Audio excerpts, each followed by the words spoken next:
In this video, I'm going to be showing you how I automated 3 high-value use cases for my business using Claude Cowork. The first one is a daily briefing. It takes the contents of my calendar and my inbox. It puts together a very tailored piece of content around what matters the most that day, what high-priority emails need to be responded to, what meetings I need to prepare for, and includes some industry news as well that's relevant to me. Second one is around preparing for meetings. It will look in my calendar, it will look at the attendees that are going to be in an upcoming meeting. It will pull information from my CRM, HubSpot, and give me a summary of what I've previously discussed with them. And it will also go into my LinkedIn and it will retrieve information around those connections, those attendees, using my LinkedIn account. So it can get information around their biography, what they've been posting about, and give me some really great talking points heading into that meeting.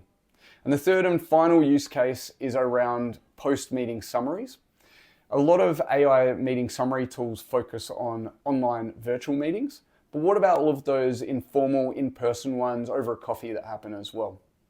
I've built an AI agent in Claude that allows me to send a voice memo summarizing what was discussed, and that agent then finds the relevant contact in HubSpot and attaches a meeting summary and can create follow-up tasks for me. So let's jump in and look at how I built these. Okay, to kick things off, I'm going to give you a little overview first on what Claude is and some of the key components of building with Claude. So for anyone not familiar with Claude, look, it's essentially another alternative to the likes of ChatGPT and Google Gemini. It's another large language model, also gets called a foundational model. And so their core product that they went to market with first was the chat experience, very similar to ChatGPT. They have also recently launched at the start of 2026 a Cowork product that gets integrated into their desktop app, which allows you to do some additional things. So I will be explaining a little bit of that as well as we go. But the other thing that I want to call out as well is the pricing for Claude. To access some of the more useful features for building AI agents, you need to at least be on the Pro account, which is currently priced at $17 a month. And that allows you to use Claude Cowork and to set up and schedule and automate a lot of tasks. There's a couple of extra pieces around Claude that are super useful. There's their desktop app that's essential for accessing Claude Cowork, so you can download that for Mac and for Windows. And they also have a Chrome extension. And this was a very important piece of me getting the solution to work with LinkedIn. Because it's able to take actions as though it's you through your browser, and it's traditionally very difficult to automate a lot around LinkedIn because of restrictions around their API. So very useful addition, and you can automate all kinds of web tasks in your browser using that as well. Let's jump into Claude itself. So what we're looking at here is the standard kind of Claude chat experience. If we go back here a little bit, you'll see here we can just go in and start asking questions and having your normal chat interaction. There's 2 key things with Claude. There is that you need to know about. There's skills and there's connectors, and they make Claude extremely useful. So connectors allow you to connect to different applications that you might have, and I've connected it here to Fireflies that records my meetings, Gamma that I do presentations with, Google Productivity Suite, and HubSpot, very importantly, because I've been able to do useful things with my CRM. And Claude, out of the box, supports a pretty wide range of integrations and connectors to tooling. Not a huge range, but enough there to be pretty useful. And of course, they're adding a lot more as they go. So be sure to jump in and have a look at what connectors you can add to start putting it to use. The other thing with Claude is that they have skills. And skills is essentially a prompt that tells it how to complete a series of tasks in a way that you might need. And you can then trigger that skill at any stage through the chat experience. So I've created 3 skills here for each of the 3 use cases that I mentioned. We'll start with the morning briefing use case. Okay, so this skill here is essentially stepping through and instructing Claude exactly how I want to get this briefing put together, going and retrieving my calendar entries, my emails, highlighting ones that need response and prioritizing, putting in some AI related news and into the contents. And then I ask it to then push that out via Slack. and also create that in a really nice HTML formatted version in the Claude experience. So we'll jump in and have a closer look at that shortly. But yeah, that's the key thing you need to know as well, is around creating these skills. And you can upload skills, and I'm going to be attached to this video links to the 3 skills I've developed. So you can easily grab those, upload those into Claude, and modify those as needed. And that's a really nice, fast way to get these automations in place. Okay, so those are the key things I want to show you in here as we dig into things more. So let's have a closer look at the morning briefing one. So we've gone through the details of the skill. Let's have a look at what it looks like in terms of the output. So if I jump back across to my Claude interface, which I have here in my chat history, and I've got an example here of daily briefing for tomorrow that I've already run. Okay. And so this one will run through and start connecting and retrieving all of the information. It provides a little summary here for me, but it also has this link to this HTML formatted content. This is all dummy content that I've created, by the way. I'm not actually meeting with the CEO and founder of LinkedIn tomorrow, Reid Hoffman, as much as I'd like to. But yeah, I created this as a bit of an example. So it's done a really good job here of identifying some key things. I've got a workshop in the calendar, meeting with Reid Hoffman, talking points for the discovery workshop, details of my flights, calling out free time blocks that I have, emails that I need to action, and the AI news, which is all clickable as well. So very useful for me to scan and have a look at. And over in Slack, if I just quickly launch Slack, we can have a look at that.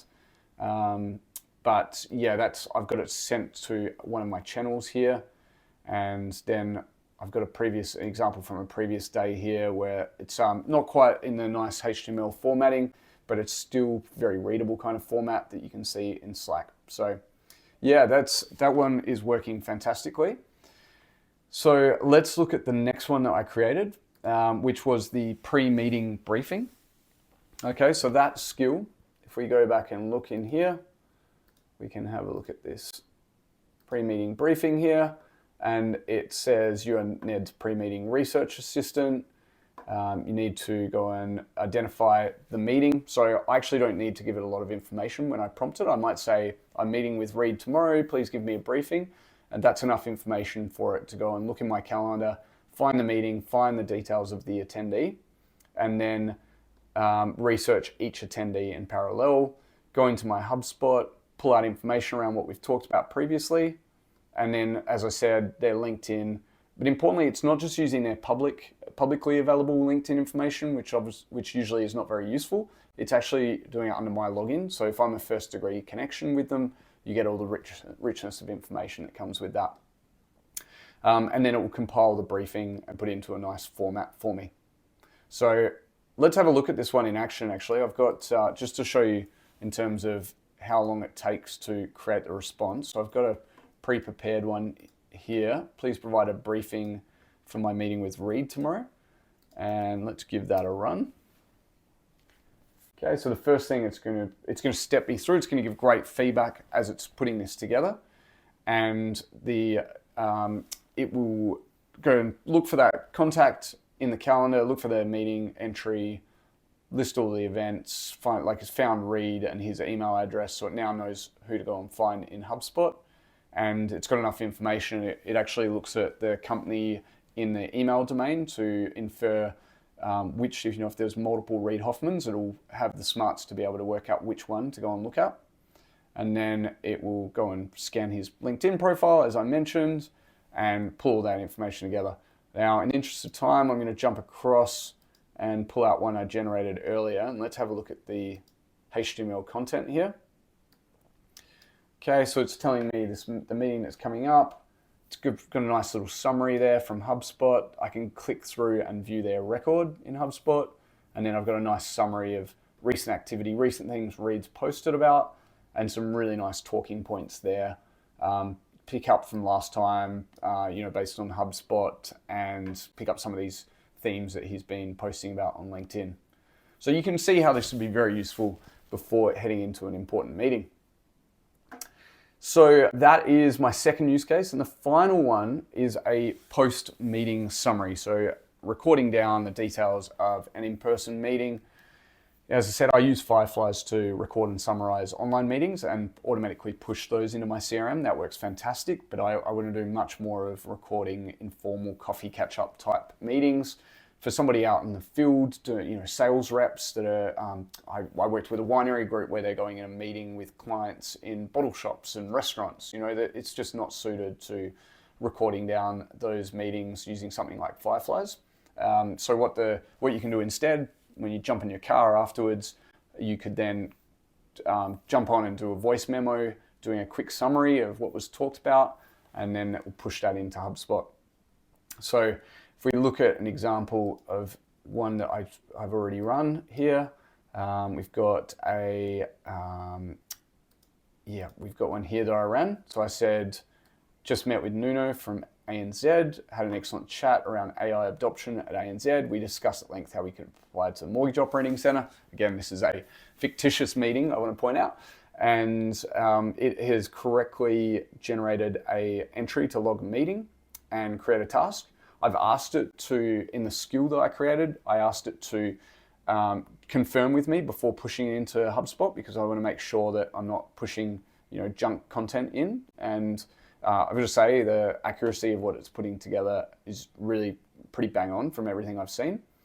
And so it will then create those records, and then I can click through into HubSpot afterwards to see that record. So if you go and do that, we'll see under here that it will have created a link. Now, actually, what we're going to do, I'm going to go back and run that.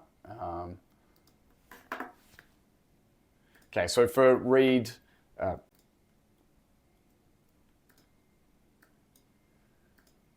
so for example, I'm going to put down that I just met with Nuno from ANZ. I had an excellent chat.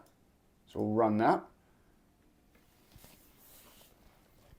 Okay, and the agent is having a look in HubSpot to find Nuno from ANZ.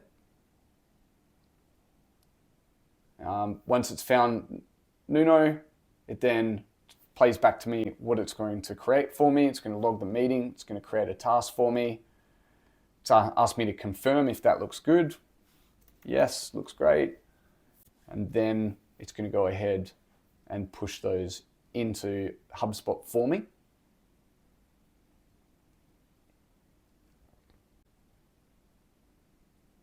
Okay, so it's created that, and now I can just click on the link to see what it created.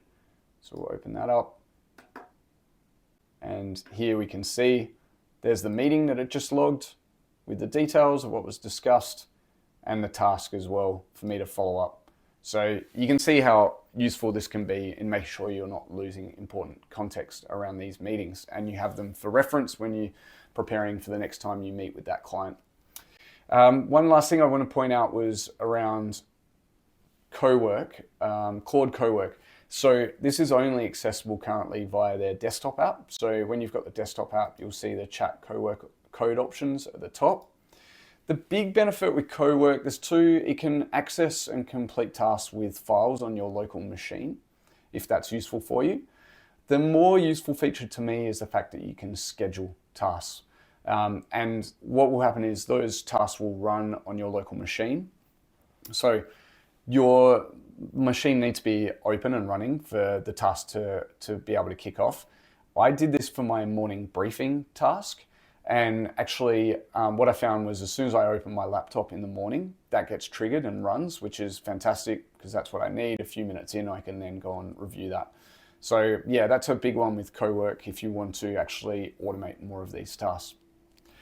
So I hope you found that really useful. As you can see, this is a great entry point for being able to automate business processes using Claude. We've been at Product Edge, we've been playing around with this and automating a lot of our internal processes. So we're really experts at doing this.